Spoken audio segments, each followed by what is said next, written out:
2024 లేదా 25లో డిగ్రీ లేదా బీటెక్ చదివారా? సాఫ్ట్‌వేర్ జాబ్ కోసం ఎదురు చూస్తున్నారా? అయితే కోడ్ జ్ఞాన్ 100 డేస్ కోర్సులో చేరండి. జాబ్ సాధించండి. నమస్తే. Welcome to Suman TV. ప్రస్తుతం మనతో పాటు హైకోర్టు అడ్వకేట్ నాగేశ్వరరావు పూజారి గారు ఉన్నారు. వారితో మాట్లాడదాం. Hello sir. హలో అండి. చట్టాలపైన మళ్ళీ చాలా మందికి పూర్తిగా అవగాహన లేదు. కొంత తెలిసే ఉంటుంది. బట్ దాన్ని బట్టి ఇదేనేమో అని అనుకుంటూ ఉన్నాం. అందులో భాగంగా ఒకటి నేను ఈ మధ్య విన్నది ఏంటి అనంటే, భార్యాభర్త 2 ఏళ్ల పాటు దూరంగా ఉన్నారు కొన్ని పరిస్థితుల వల్ల. సో, వాళ్ళింక డైవర్స్‌కి అప్లై చేసేయాలంటే ఇదే మంచి టైం. సో, 2 ఇయర్స్ ఇంత గ్యాప్‌లో ఉన్నారు కాబట్టి కోర్ట్ యాక్సెప్ట్ చేస్తుంది. వెంటనే డైవర్స్ ఇచ్చేస్తుంది అని ఒక మాట అంటూ ఉంటే నేను విన్నాను. లేదు ఒకసారి అడ్వకేట్ గారితో మాట్లాడి ఇది తెలుసుకుందాం అని అనిపించింది. సో, ఇది ఎంత నిజమండి? 2 ఏళ్ళు ఉంటే సరిపోతుందా? వెంటనే డైవర్స్ వచ్చేస్తుందా వాళ్ళకసలు? ఇప్పుడు ఎవరైనా గూడా జనరల్‌గా ఏందంటే, డైవోర్స్ అప్లై చేయాలి కోర్ట్‌లో అంటే కొన్ని గ్రౌండ్స్ ఉంటాయన్నట్టు. అంటే ఆ గ్రౌండ్స్‌ని గనుక మనం కోర్ట్‌లో ప్రూవ్ చేసుకోగలిగితే అప్పుడు ఆ కోర్ట్ ఆ డైవోర్స్ ఇచ్చే అవకాశం ఉంటది. సో, జనరల్‌గా డైవోర్స్‌కి గ్రౌండ్స్ ఏముంటాయి? క్రుయాలిటీ అని గాని, లేకపోతే అడల్టరీ అని గాని, లేకపోతే డెజర్షన్ అని గాని ఉంటాయి. ఇప్పుడు మీరు చెప్పిన విషయం ఏదైతే ఉంటదో, ఒక భార్యాభర్తలు 2 ఏళ్ళు విడిగా ఉంటే ఆ! హ్మ్. డైవోర్స్ అప్లై చేసుకోవచ్చా? అప్లై చేసుకుంటే ఇమ్మీడియేట్‌లీ వస్తాయా? అనేది హ్మ్. మీరు అడుగుతున్న క్వెషన్ అది. హ్మ్. సో, అది డిజర్షన్ గ్రౌండ్ కిందకొస్తది.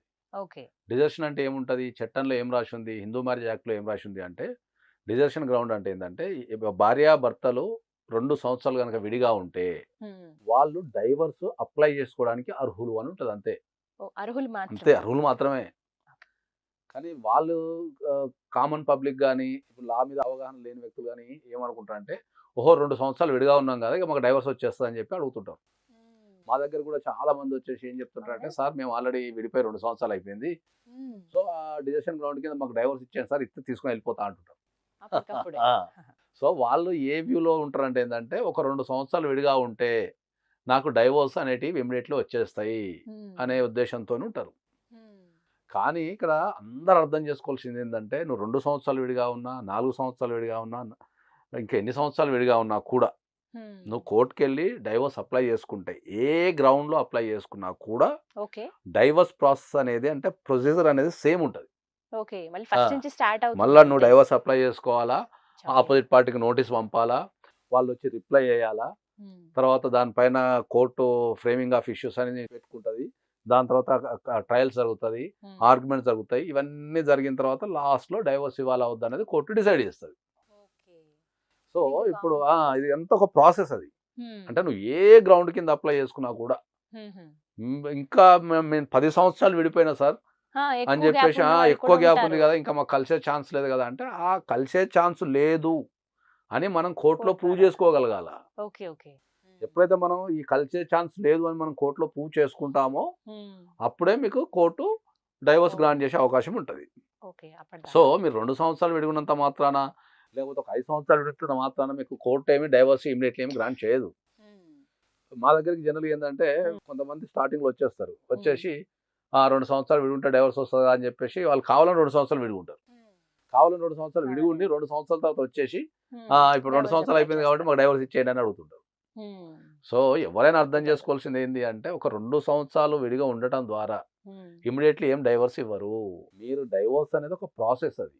హ్మ్. సో, ఏదైనా ఒక వ్యక్తి తనకు తన భార్యతోని గాని, భర్తతోని గాని కలిసి ఉండలేను అనుకున్నప్పుడు, వాళ్ళు కోర్ట్‌కెళ్ళి ఏ కారణం చేత కలిసి ఉండలేరో వాళ్ళు కోర్ట్‌లో అప్లై చేసుకుంటే, ఓకే. కోర్ట్ అది పరిశీలించి హ్మ్. దాంట్లో ఉన్న విషయాల్ని గనక మనం ప్రూవ్ చేసుకోగలిగితే హ్మ్. దాన్ని మనం జనరల్‌గా కోర్టంతా పరిశీలించి నమ్మితే, మనం ప్రూవ్ చేసుకోగలిగితే మనకు డైవోర్స్ గ్రాంట్ చేసే అవకాశం ఉంటది. ఓకే. అంతే తప్ప ఒక 2 సంవత్సరాలు విడి ఉండడం ద్వారా ఇమ్మీడియేట్‌లీ డైవోర్స్ వస్తదనేది ఒక అపోహ మాత్రమే. హ్మ్. ఆ! కాబట్టి వాళ్ళకి వాళ్ళు ఎందుకంటే నేను అందరికి ఒకటే చెప్తా. ఓకే. ప్రధానంగా చెప్పేదేంటంటే హ్మ్. డైవోర్స్ అనే ఇష్యూ ఏదైతే ఉంటదో, హ్మ్. అది ఒక వ్యక్తిని మానసికంగా, సామాజిక పరంగా, అన్ని ఫైనాన్షియల్ రకాలుగా పరంగా, ఉంటాయి. మెంటల్ పరంగా అది హ్మ్. కుటుంబంలో ఉన్న అందరి సభ్యులతోనే అటాచ్‌మెంట్ అయ్యి, ఉంటుంది సమాజంలో కదా sir. Friends, relatives, social status ఇవన్నీ ఇంక్లూడ్ అయ్యి ఉంటాయి దాంట్లో. హ్మ్. సో, ఇప్పుడు హెల్త్, క్యాస్ట్. అది చాలా ఇబ్బందికరంగా ఉంటదది. ఎందుకంటే హ్మ్. ఇంట్లుంటే రోజు అదే మాట్లాడుతుంటారు. హ్మ్. ఇప్పుడు మీకొక ఫ్యామిలీ ఒక మనకు సివిల్ ఇష్యూ ఉందనుకుందాం. హ్మ్. లేకపోతే ఇంకేదైనా ఇష్యూ ఉందనుకుందాం. అది దాని గురించి ఎక్కువ మాట్లాడరు. కోర్ట్‌కి అవును. పోయినాం, వచ్చినాంలే ఏదో జరిగిందని అయిపోయిందంటారు. చెప్తుంటారు. హ్మ్. కానీ డైవోర్స్ ఇష్యూ వచ్చరికి ఏంది అంటే ఇంటిల్లిపాది రోజు అదే మాట్లాడుకుంటుంటారు. పొద్దున, హ్మ్. సాయంత్రం ఏమైంది? హ్మ్. ఎట్లా అని ఇట్లా మాట్లాడుతుంటారు. హ్మ్. సో, ఇది చాలా స్ట్రెస్ ఉంటది. హ్మ్. So, trust issue. ఎవరన్నా ఒక వ్యక్తిని మనం పెళ్లి చేసుకున్న తర్వాత ఏదన్నా కారణం వల్ల మనం కలిసి ఉండలేని పరిస్థితి ఉంటే, ఖచ్చితంగా ముందు కావాలా. ఓహో, ఈ వ్యక్తితో నేను కలిసి జీవించగలుగుతానా, జీవించలేనా, ఈ వ్యక్తితోని కలిసి జీవించడం ద్వారా నా జీవితం ప్రశాంతంగా ఉంటుందా, కోఆపరేషన్ వస్తుందా అనేది పరిశీలించుకోవాలి. ఆత్మ పరిశీలన చేసుకున్న తర్వాత ఈ వ్యక్తితోని కలిసి జీవించలేను అప్పుడు అనుకున్నప్పుడు వాడు ఇమ్మీడియట్ డైవర్స్ అప్లై చేసుకుంటే అయిపోతుంది. ఎందుకంటే నువ్వు డైవర్స్ ఎప్పుడు అప్లై చేసినా కూడా కోర్ట్ ప్రాసెస్ అనేది 2 to 3 ఇయర్స్లో అయిపోతుంది. నువ్వు ఏ డేట్ని అప్లై చేస్తే అక్కడ నుంచి 2 to 3 ఇయర్స్లో అయిపోతుంది. Depend upon the judge and depend up the court. అక్కడ కేసులు ఎంతగానో ఉన్నాయి, లేకపోతే అడ్వకేట్ యొక్క స్కిల్డ్ మీద కూడా ఆధారపడి ఉంటుంది. సో నువ్వు 2 సంవత్సరాలు ఖాళీగా ఉండి అప్లై చేసుకున్నా అక్కడి నుంచి 3 ఇయర్స్ పడుతుంది, 2 ఇయర్స్ పట్టే అవకాశం ఉంటుంది. నువ్వు 5 సంవత్సరాలు ఉండి అప్లై చేసినా మళ్ళీ అక్కడి నుంచి 2 to 3 ఇయర్స్ పట్టే అవకాశం ఉంటుంది. సో నువ్వు ఎప్పుడైనా కూడా నువ్వు అప్లై చేసుకున్న దగ్గర నుంచి 2 to 3 ఇయర్స్ పట్టే అవకాశం ఉంటుంది. జనరల్ యావరేజ్ టైం అది. ఓకే, కాబట్టి మనం ఏం చెప్తామంటే ఎప్పుడైనా కూడా యవ్వనం అనేది ఒక్కసారి పోతే మళ్ళీ రాదు. సో ఆ 25 నుంచి 35 మధ్యలో వీళ్ళు ఏంది కెరీర్ మీద దృష్టి పెట్టేసి కుటుంబంలో ఒక మంచి వాతావరణం కనుకుంటే వాళ్ళ మిగతా జీవితం అంతా ప్రశాంతంగా ఉంటుంది. సో వాళ్ళకి 25 నుంచి 30 మధ్యలో కనుక వాళ్ళ లైఫ్ కనుక ఏమన్నా మ్యాట్రిమల్ ఇష్యూస్లో డిస్ప్యూట్ అయింది అనుకో, మిగతా లైఫ్ అయ్యే అవకాశం ఉంటుంది. ఎవరికైనా ఏం చెప్తామంటే ఏజ్ అనేది ఒకసారి పోతే రాదు. మా దగ్గరకు వచ్చే డైవర్స్ కేసులలో చాలా మంది కోర్టుకు రావాలంటే భయపడుతుంటారు. డైవర్స్ అనేది ఇప్పుడు కోర్టులో ఎన్ని సంవత్సరాలు పడ్డా కూడా డైవర్స్ ఇవ్వాల్సింది ఎవరు? కోర్టే ఇవ్వాలి కదా.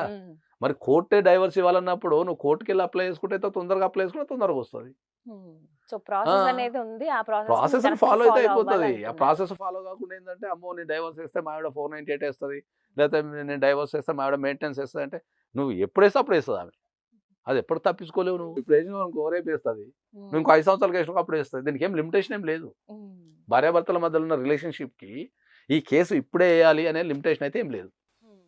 సో మరి ఈ కేసు ఇప్పుడే వేయాలని లిమిటేషన్ లేనప్పుడు దాన్ని ఎంతకాలం మీరు బాధలు పడుకుంటా భరించుకుంటా ఆ సమస్యను సాల్వ్ చేయకుండా పెండింగ్ పెట్టుకుంటూ ఉంటారు. కాబట్టి మనం క్లియర్గా చెప్పేది ఏంటంటే, చాలా క్లిస్టల్ క్లియర్గా చెప్పేది ఏంటంటే, ఒక వ్యక్తితోని కనుక మనం కలిసి జీవించలేము అనుకున్నప్పుడు ఓకే, మీరు ఆత్మ పరిశీలన చేసుకోండి, లేకపోతే మీ ఫ్రెండ్స్తో మాట్లాడండి, మీ ఎవరైతే కొలీగ్స్ ఉంటారో లేకపోతే మీ చుట్టాలు కానీ మీ కుటుంబ సభ్యులతో కూడా అని రకరకాల చర్చలు చేయండి. దానిపైన కౌన్సిలింగ్ తీసుకోండి, మ్యాక్సిమం కలిసి ఉండడానికి ట్రై చేయండి. ఎందుకంటే ఇప్పుడు డైవర్స్ తీసుకున్నా మళ్ళీ ఇంకోళ్ళని పెళ్లి చేసుకోవాల్సిందే కదా. కాబట్టి మ్యాక్సిమం కలిసి ఉండడానికి ట్రై చేయండి. కుదరదు అని ఒకసారి డిసైడ్ అయితే ఇమీడియట్లీ ప్రాసెస్ స్టార్ట్ చేయండి. అప్పుడు డెసిషన్ తీసుకోవాలి అంతే తప్ప ఎప్పటి నుంచో విడిగా ఉన్నామని చెప్పి అప్పటికప్పుడు డివోర్స్ చేయమంటే అది కుదరదు. ప్రాసెస్ కలేదు. రైట్ అండి, థ్యాంక్ యూ. ఒక క్లారిటీ అయితే తీసుకొచ్చారు నాగేశ్వర గారు. థ్యాంక్ యూ అండి.